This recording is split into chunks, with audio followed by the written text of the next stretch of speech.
Joe never meant to gamble with his life. At least, that's what he told himself as he stood in front of the storage unit, surrounded by strangers who all wanted the same thing: a lucky break. Storage auctions were supposed to be simple. You bid, you lose. Or if fate smiles, you win something you can flip for a profit. Joe needed that smile more than ever. He'd already sunk money he didn't really have into units that barely broke even. Old couches, broken lamps, someone else's forgotten junk. This one felt different though. A 5x15 unit, packed tight, no way to see what was inside, just enough mystery to make his heart race. The bidding started at $100. Too high, he thought. Then a woman behind him raised it. Joe raised it back. The numbers climbed fast: $300, $350, $400.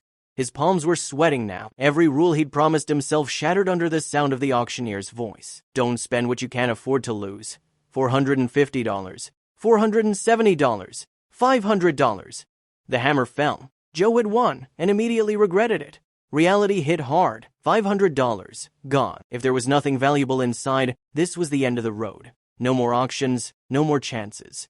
The crowd thinned as curiosity faded, but a few people stayed behind. They wanted to see what he'd bought. Joe stepped into the unit slowly, his breath shallow. Furniture filled the space: dressers, chairs, boxes stacked tight. Nothing screamed treasure. Then he saw it. A dull gray safe. No lights. No drama. Just sitting there like it had been forgotten on purpose.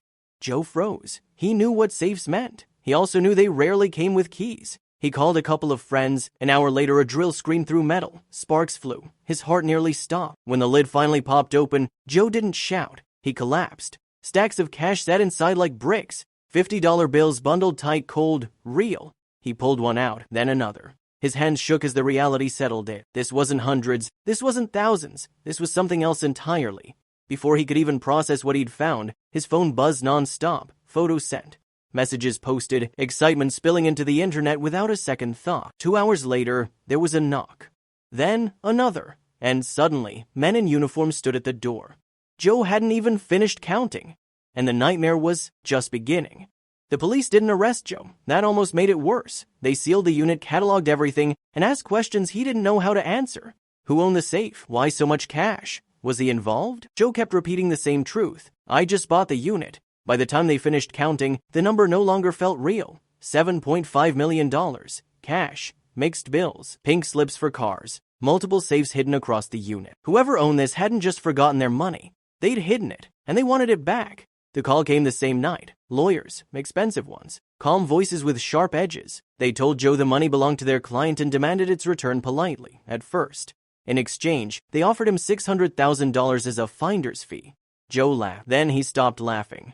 In California, the law was clear. Once a storage unit was auctioned, the contents belonged to the buyer. Fair and square. Joe had done nothing illegal. But laws didn't stop pressure. The lawyers raised the offer to $1.2 million and hinted never directly that refusing might complicate his life. Joe couldn't sleep.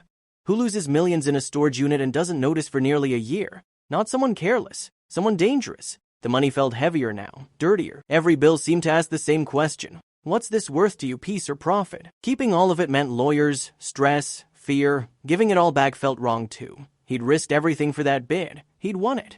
After days of negotiation, Joe made a choice no one expected. He proposed a split. Half the money returned, half kept. It wasn't generosity, it was survival. The deal closed quietly. No court, no headlines, just signatures and silence. Joe walked away with more money than he'd ever imagined and less innocence than before. The storage owner later said auctions were never about profit. They were about clearing space. Moving on. Making room for the next story. Joe never bid again. Some wins change your life. Others teach you how close luck lives to danger.